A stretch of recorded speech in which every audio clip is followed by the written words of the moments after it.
this is one of the most exciting things I'm going to do because I've got Hal Donaldson. He's the CEO, founder of Convoy of Hope.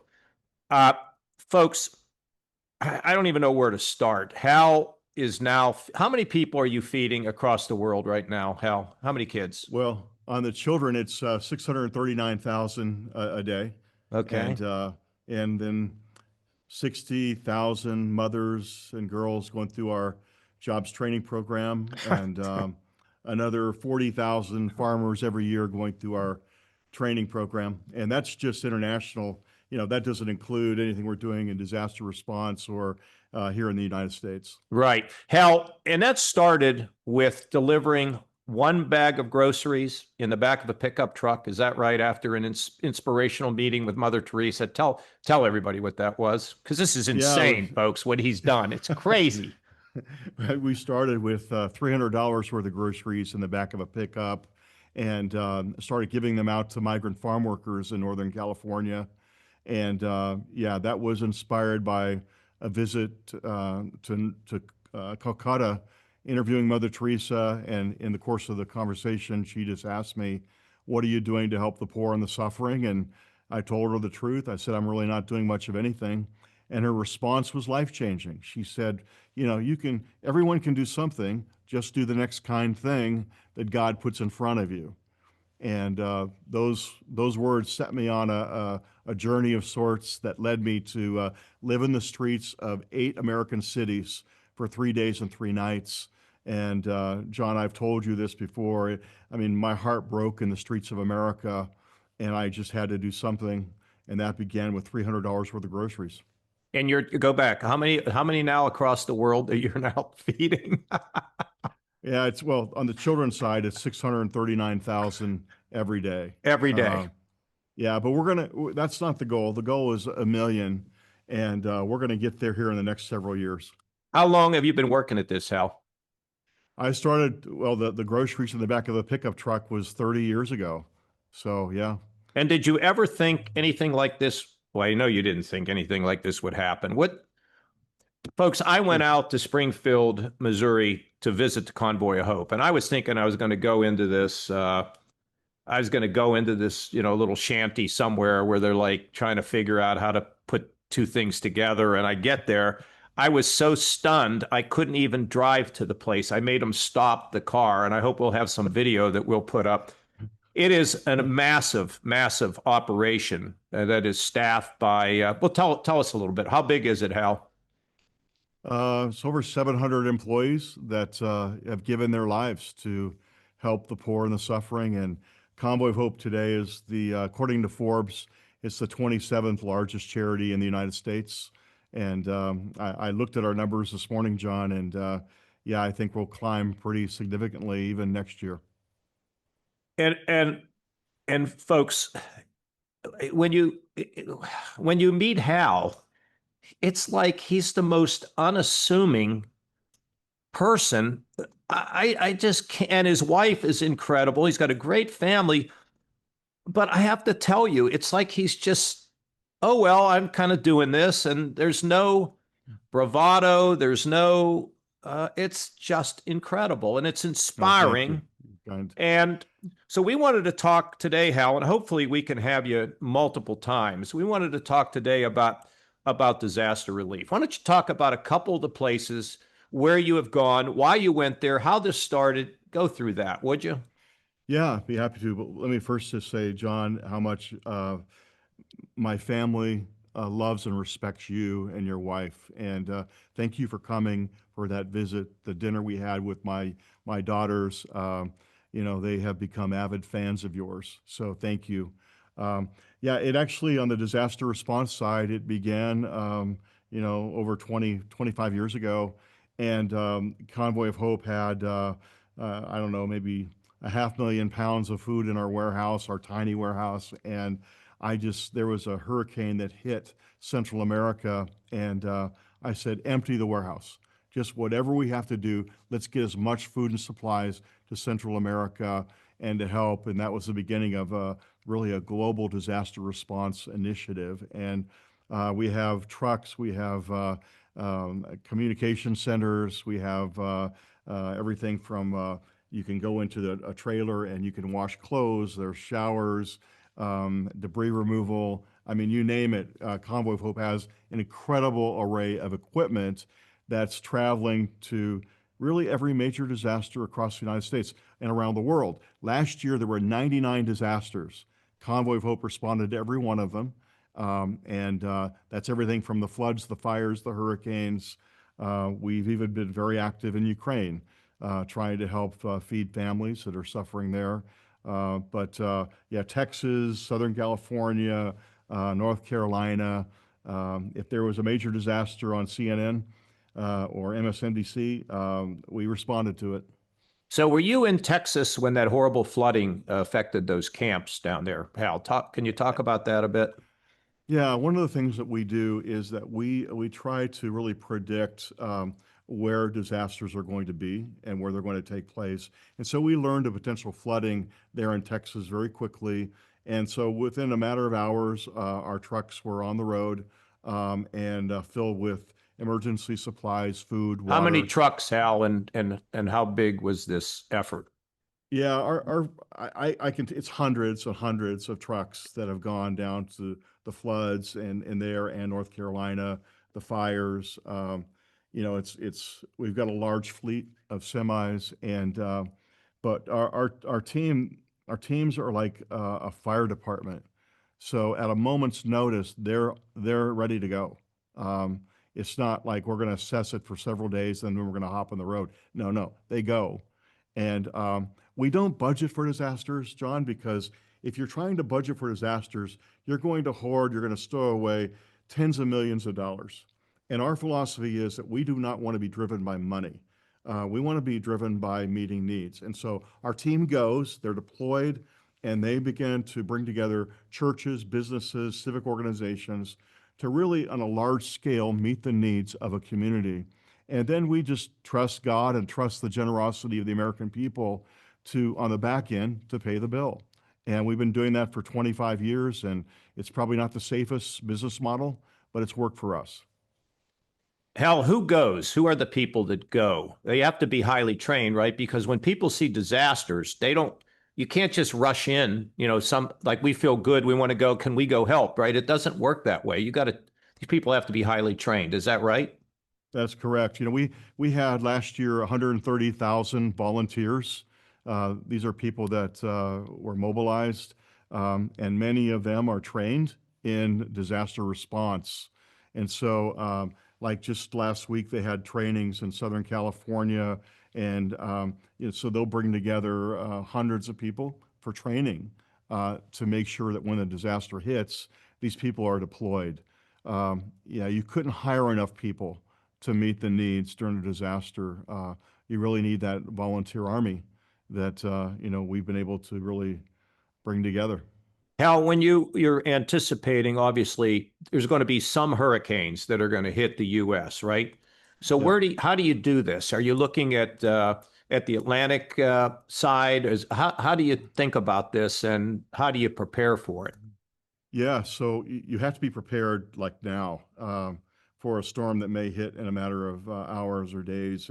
And so, we're working with the Storm Prediction Center, the National Hurricane Center, satellite imaging, U.S. Geological Survey. We're in contact with FEMA, emergency management, and so all those things are going on. But like in the case of like a hurricane, you don't want to wait until the hurricane hits.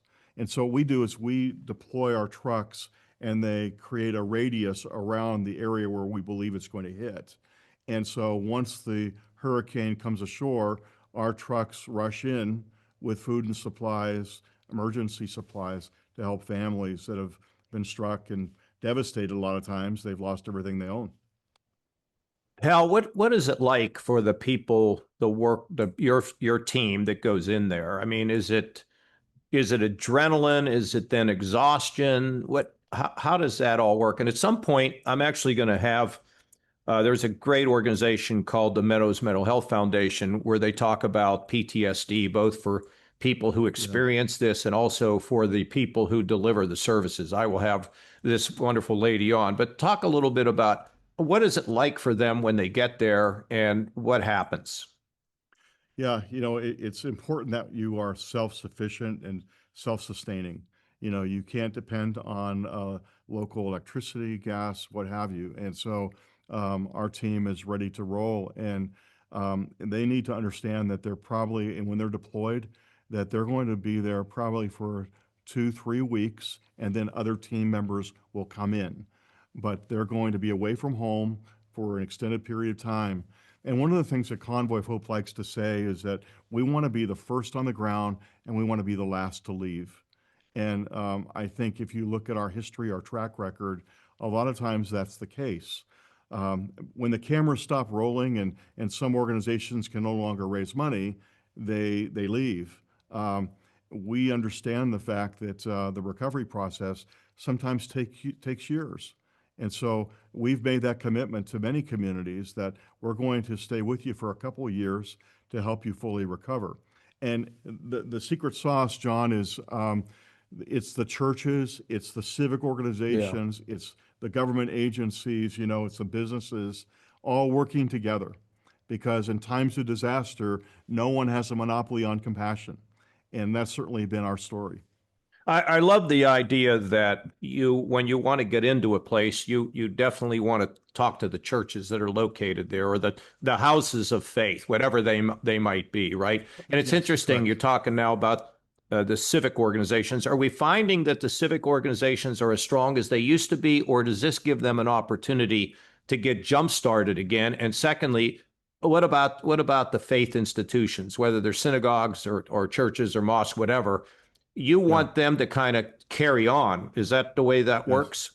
Eh, Yes, I think the thing that they have that hasn't changed, they haven't lost, is they have a heart for it. They have a heart for helping people. But what they don't necessarily always have is a plan or the resources. And so that's where Convoy plays a vital role, is really coming in and giving them a plan on how they can reach out to their community, giving them longevity, saying the resources are going to continue to flow. In the case of Katrina, we brought in 1,000 semi trucks filled with food and supplies. A And thousand so, semi trucks. yes, exactly. It's just And yeah, so even like in Texas and North Carolina, the fires in Southern California, uh, it's it's hundreds of truckloads that have to go in order to help people fully recover.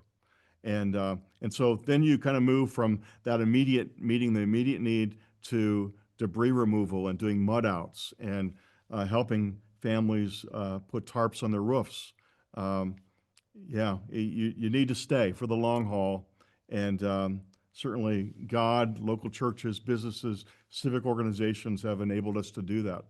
What do these people say when they see you and they must think you're going to be leaving, right?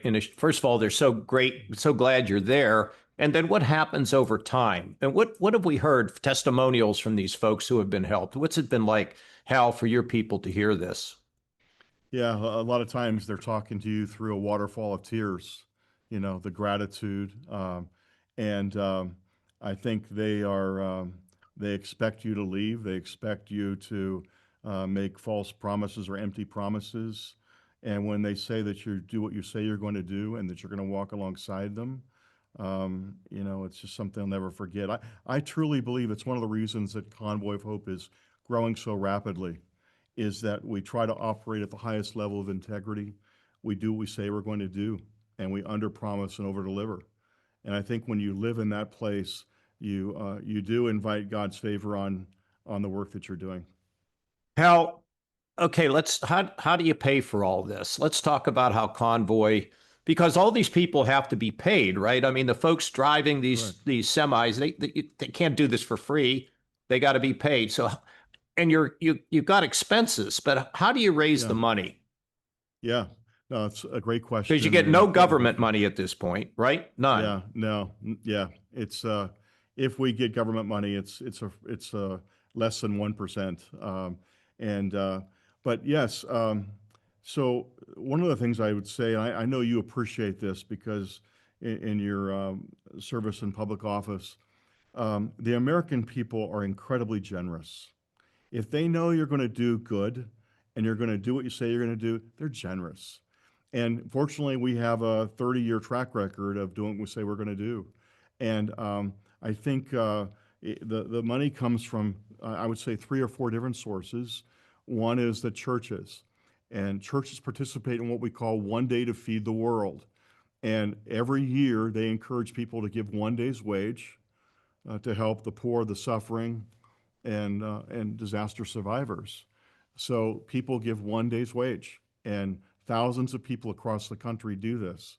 And secondly, corporations, so generous. I'm not going to start naming names, but I have to tell you, corporate America gets a bad rap.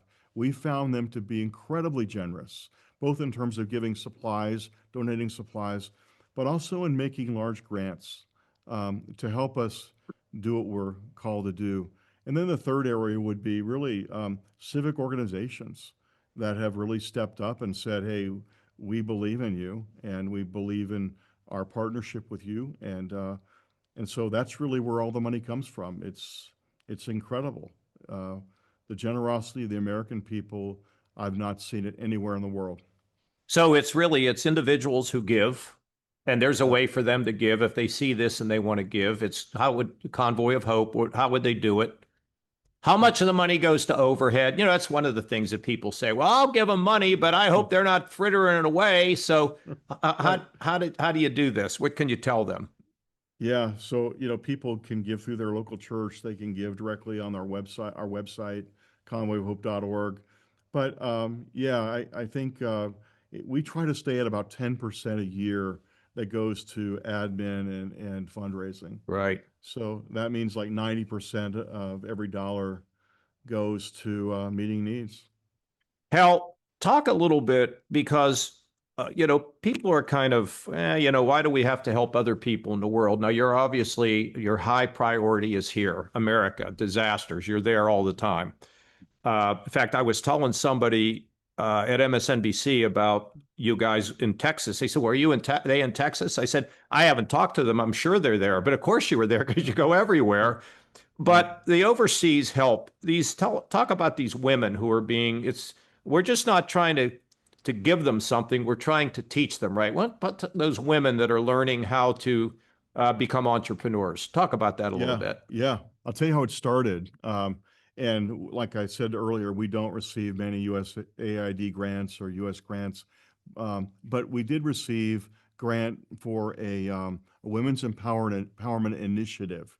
And I think the government, USAID, gave us $200,000, and they asked us to train 100 women. And we got into it and we trained 200. The USAID grant goes away. We decided this really works. We need to stay doing this. We need to keep doing this because these are mothers of children in our feeding program. And so we started training them in everything from computer science to how do you open a business, how do you open a store, a restaurant, how do you become a seamstress, how do you become an accountant, and so et cetera, many different job descriptions. And John, it just blew up on us, and it went from hundreds to thousands to tens of thousands of mothers going through it. And what Convoy of Hope does when they get through the program, 6-month program, is that we're not giving them like a large amount of cash. What we'll do is we'll give them the sewing machine, or we'll give them the cooking utensils. We'll give them whatever they need to really start their business. We'll give them a computer. And it's been operating at over 95% success rate. And we're talking about tens of thousands of people going through the program. Well, I think the other thing is, you didn't screen people, right? You had people of in any sort of a situation. And it Yep. wasn't there was some sort of an assessment done. Did those who had something do better than those who were dirt poor? Talk about that a little bit. Yeah, the University of London, we asked them to do an independent study. And so they went and they studied numerous centers in Africa, and they came back and said these people are emotionally, mentally as strong as people who've never gone through what they've gone through in terms of difficulties. And so, what we've done, bottom line, is we've given people their dignity back, and they're able to look in the mirror and smile. And it's an amazing thing. I remember a story I just heard about a woman that we helped start a little kiosk, a store. She took that store and turned into a petrol business. Now she owns a gas station, and now she's hiring dozens and dozens of women. And that's the kind of thing. Poultry businesses that we've helped start, and yeah, it's these women become incredible entrepreneurs, and they want to share. And so they'll create co-ops and they'll just hire other women and give them a chance to really restore their dignity too. It's Hal, just an amazing thing. how does that help America? When internationally, when Yeah, women, yeah. yeah, they're no longer dependent on U.S. grants and USAID, and they're no longer dependent about with U.S. agencies. They're self-sustaining, and they're How do taking they care of feel about our themselves. country? They're grateful. I mean, because again, they see Convoy of Hope as not an international or global organization. They see us as being a U.S. organization, and so they're grateful that people from the United States would be willing to come and give them a chance at a future. Hal, people are going to watch this and they're not going to believe it. I mean, they're just going to say, this is okay. Give us the how is this happening? What is going on here? Well, John, I'm a person of faith, okay, and what I believe is this, and I don't want to spook anyone for sure, but I believe that God wants to help the poor and the suffering more than we do, and He's just looking for people who will raise their hands and say, "I will try." There's something powerful about trying, and at Convoy of Hope, we are filled with people who are willing to try. I told someone the other day, at Convoy of Hope, we do not fail, we learn. We don't fail, we learn. And so every time we've tried and maybe it hasn't turned out the way that we'd hoped it would, we learn from it and we do better the next time. But I think ultimately, I have faith in the hearts of the American people. And time and again, they've demonstrated that when there's a need and they believe in you, they'll step up. How about the people that are your staff there, the 700 people? Mm. I don't think it's money that's motivating them. It's not a paycheck. What's behind it? I think a lot of times it's faith. I think the quest to please God. I think for others, it's the quest to make their lives count and to do something substantial with their lives, with the time that they have on this planet. Um, Convoy of Hope is filled with people who are selfless, not selfish. They're selfless, and I do believe that's one of the reasons why there's just a spirit of unity on this mission. And you've heard me say it before that I just believe we're just getting started. This is the beginning. It's not the end. It's the beginning. You're such a happy man and such it's just really humble and happy and successful. And so convoyofhope.org Yeah. is one way. Here's another thing. Hal, I was a friend of mine who, or a guy I was talking to, I can't remember exactly. He was in Springfield, Missouri. And I said, "Oh, I know who he was. He's a preacher man." And I said, "Have you ever been to the Convoy of Hope?" He goes, "No." I said, "Well, you should go there." Now, if somebody is in Springfield, Missouri, can they just come and knock on your door and take a tour? Tell us, you ever get people just to stop by and see? All the time, and they come in bus loads. They do. They actually do.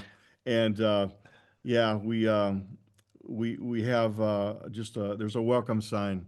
If people want to come and they want to take a tour, we would love to give them a tour for sure. And yeah, I'd like to invite everyone to come and see. This was John. I think I could say this. This was a $61 million project and became a $70 million project. And I went to the board and I just said, listen, a lot of organizations become about their building, and we can't take one child out of the feeding line. We can't do anything to harm our mission. So do you have the faith to believe that we can raise 60 or $70 million and of fresh money, new resources? And the board looked around at each other and everybody nodded their heads and they said yes. And right then and then they voted to move forward with this building project. And lo and behold, again, the generosity of the American people, we were able to walk into this building completely debt free. We're talking about all these successes, and we have such great faith, but I always think that God's way is not a straight line, right? So Yeah. you've had your disappointments, right? I mean, talk a little bit Yes. about everything's not just great, right? Everything Oh, doesn't yeah. come up roses. So have you had your disappointments, and how did you deal with them for the people who are trying to do things on their own, little things on their own, or I shouldn't say little things, big things on their own that may Yeah. appear to be little, but they get disappointed. So have you been through that? Absolutely. I mean, that's a weekly occurrence. It's let me back up and say this though, that I think success is often more dangerous than failure because when you become successful or in the world's eyes and people's eyes, you can get full of yourself and you lose that spirit of humility and which has really gotten you where you are to a large degree. But yeah, I've been disappointed many times. But you try to give it perspective and you have a choice. You can allow disappointment to paralyze you. You can allow the magnitude of the need to paralyze you, or you can use it as motivation. And I think because, again, of my upbringing in poverty, going to school, holes in my shoes, and not having a sack lunch, and being bullied by kids because I didn't have the nicest clothes. Um, Time and again, I saw God protecting me, but not only God, people. I experienced the shame of poverty, but I also experienced the power of kindness. And when you experience it, and you've experienced disappointment like I did as a kid, you know it's always temporary. It's temporary. It's not going to be lasting forever. And so you just want to stay the course. I get up every morning um, convinced that today I'm going to get to do something good. And even though there are disappointments, I'm not going to allow those disappointments to paralyze me. I'm not. And maybe maybe that's foolishness, but for me, it's worked. And I could begin sharing with you all the disappointments. Sometimes the money isn't there when you hope it's there. People make commitments that they don't come through. Maybe you've hired somebody based on not character, but on talent, but they're lacking character. I've made all those mistakes, but I've also learned from them. And, you saw this in politics, John. When you get hit down, knocked down, you get up and keep going. And that's been the story of our lives. Hal, as we were talking a minute ago about Joseph from the Bible, the Old Testament, and how he got sold into the pit by his brothers and sold into slavery. And he went from there to prison for a crime that he never committed, that he was accused of. He sat in prison. He interpreted dreams. The guy that he interpreted them for didn't remember. And voila, the next thing you know, he's a top official in Egypt, and he saves his family and the Jews really from starvation. And it's like it was that faith that somehow things would work out. And, Hmm. I think it's a gift. And I think if we don't have that gift, we got to ask the Lord to give us the gift of faith in the midst of failure and disappointment, because That's right. it's the only way I can think about it. Yes. Yeah. So, well, folks, I love this man, and this organization is amazing. And it's grown up from a personal tragedy that Hal had when he lost his father, and his mother was very badly injured, and he lived in a trailer park with the family who raised their hands one night and took Hal and his siblings in. And Hal wanted to make something of himself. He went to school and became a ghostwriter, and that's how he met Mother Teresa. And she said, "What are you doing to heal the world?" And Hal didn't have a good answer. When he flew home, he called his buddies. They spent $300 on bags of groceries, passed out food, and now he's feeding the world. Hal, I'll tell you, it's just such a pleasure. I hope we can have you back. God bless. Thank you, John. Thank you for your example. I'm grateful for you. All right, sir. Thank you.